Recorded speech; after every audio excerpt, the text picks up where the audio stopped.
নমস্কার,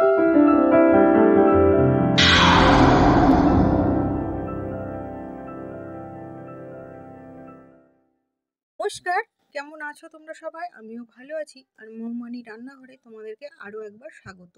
তো দেখো, এখানে ছোট ছোট করে একদম চিকন চিকন করে আলু কেটে নিয়েছি, আর সরু সরু করে পেঁয়াজও কেটে নিয়েছি। 4টে ডিম নিয়ে নিয়েছি, আজকে বানাবো ডিম মাখা। তো চলো, কে কে কে খেয়েছো আর কে কে খাওনি। কড়াই তেল গরম করে নিয়েছি, আর আমি ডিমটাকে দিয়ে নিলাম। ডিম মাখা খেতে কিন্তু খুবই ভালো লাগে। তোমরা একবার অবশ্যই করে দেখতে পারো এইভাবে ডিম মাখা। ডিম মাখা করলে আর কিন্তু কোনো রেসিপির দরকার প্রয়োজন হবে না যে আরও কিছু করি। মানে যদি ডিম কমও থাকে তবুও কিন্তু চলে যাবে, সবার পাতেই কিন্তু ডিম পড়বে। তো আমি এখানে 4টা ডিম নিয়েছি, তোমরা চাইলে আরও কম নিতে পারো। তো ডিমটাকে খুব ভালো করে ঝুড়ো করে ভেজে নিব। দেখো, বেশ অনেকটাই কিন্তু ঝুড়ো হয়ে এসেছে আমার ডিমটা, আর আমি ঝরঝরা করে ঝুড়ো করে ভেজে ঢেলে নিয়েছি। এবার আমি ওই কড়াইয়েই তেল দিয়ে নিব, দিয়ে এবার 5 ফোড়ন দিয়েছি, আর চিকন চিকন করে কেটে রাখা পেঁয়াজও দিয়ে নিলাম। পেঁয়াজটাকে খুব ভালো করে ভেজে নিব।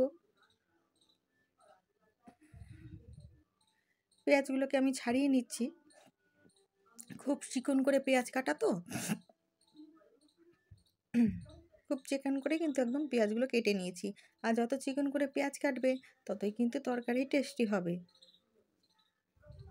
তো এবার আমি পেঁয়াজগুলোকে খুব ভালো করে ভেজে নিচ্ছি, আর পেঁয়াজ ভাজাটা প্রায় কিন্তু আমার হয়েও এসেছে। দেখতে পাচ্ছ বাদামি কালারের হয়ে গেছে। এবার আমি কিছু মশলা দিয়ে নেব। আদা, জিরে, শুকনো লঙ্কা, কাঁচা লঙ্কা, রসুন আর আদা বাটা সব দিয়ে মশলা কষিয়ে নেব। আর ঘরে আমার ছোট ছোট 2টো টমেটো ছিল, আমি আর কাটিনি, আমি গোটাটাই দিয়ে দিয়েছি কিন্তু। দেখো, তোমরা দেখলে বুঝতে পারবে। এবার আমি দিয়ে নিলাম পরিমাপ মতো নুন আর হলুদ। খুব ভালো করে কষাতে থাকতে হবে, তেল ছাড়া অবধি কষিয়ে নিব।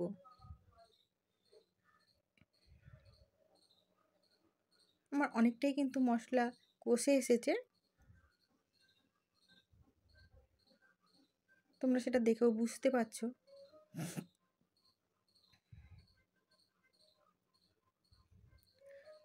মশলাতে কিন্তু অনেকটাই থাকে, যত তরকারির মশলা কষাবে ততই কিন্তু ভালো লাগবে।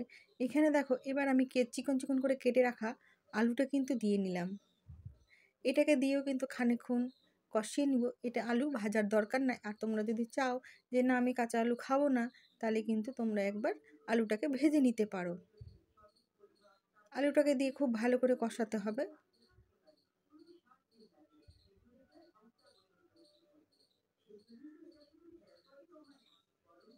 এখানে কিন্তু আমার খুব ভালো মতন আলু কষানো হয়ে এসছে।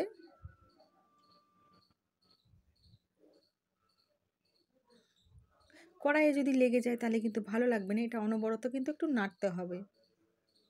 যত ছনলি ঘোরাবে ততই কিন্তু ভালো লাগবে। এবার আমি দেখো টমেটোগুলোকে ছনলির সাহায্যে কেটে দিচ্ছি। তোমরা চাইলে বটিতেও কাটতে পারো, কেটে দিবে। আমার কাছে সুবিধা এটাই মনে হয়েছে। আজকে আমি একটু কুড়িয়া হয়ে গেছিলাম, তার জন্য এটা কেটে নিচ্ছি ছনলি দিয়ে।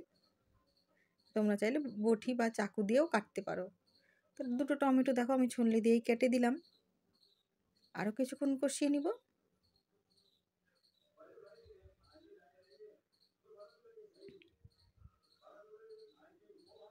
তো দেখো, একদম টমেটো কিন্তু গলে এসেছে, আমার গলে গেছে।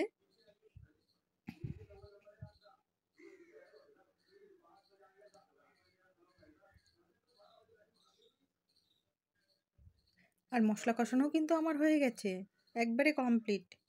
দেখো কতটাই কিন্তু মনে হচ্ছে এখনই কিন্তু খাওয়া যাবে।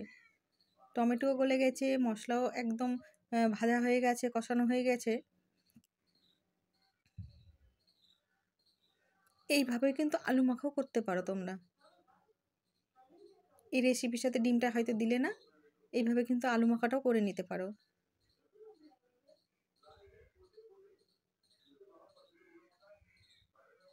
এবার আমি ভেজে রাখা ঝুড়ো ডিমগুলো দিয়ে দিব, একটুখানি কষিয়ে নিব।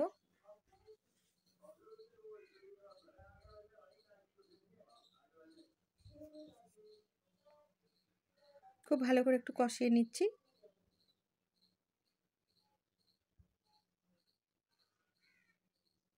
আর এই মাখাটা যদি থাকে আর কিছুরই প্রয়োজন হবে না, ডালেরও দরকার নেই। আর যদি না যারা অনেকে ঝোল খায় তাহলে তো তাদের ডাল ঝোল লাগবেই। এটা আমি মাখা করছি। দেখো ডিম দিয়েও কিন্তু, ডিমের ঝুড়োটা দিয়েও কিন্তু কষানো আমার হয়ে গেছে। একটুখানি আমি জল দিয়ে দিচ্ছি, খুবই সামান্য জল দিব, বেশি দিব না।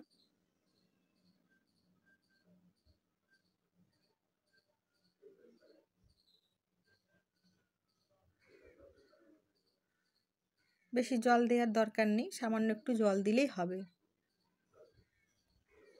এটা দেখো ফুটেও গেছে আমার, আর জল কিন্তু শুকিয়ে গেছে, অনেকটাই জল শুকিয়ে গেছে, নাই বললেই চলে।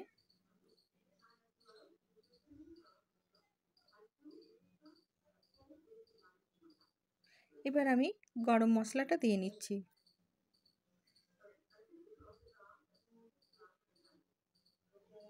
গরম মশলা দিয়ে একটু নেড়ে চেড়ে নিব।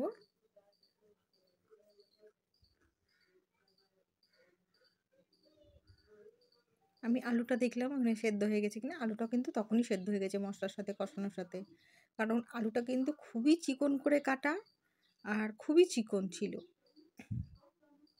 এবার আমি গ্যাসটা বন্ধ করে দিয়েছি, আর দেখো আমি থালায় ঢেলে নিচ্ছি। এখানে কিন্তু কোনো রকম কোনো ঝোল হয়নি। তো ভিডিওটা তোমাদের যদি ভালো লাগে অবশ্যই লাইক কমেন্ট শেয়ার করো, সাবস্ক্রাইব করতে ভুলবে না। তোমরা সবাই ভালো থাকবে, সুস্থ থাকবে, সাবধানে থাকবে। দেখা হবে পরের একটা ভিডিওতে, ততক্ষণের জন্য আসি। আর তোমরা ভালো থাকবে, সুস্থ থাকবে, সাবধানে থাকবে। দেখা হবে পরের একটা ভিডিওতে।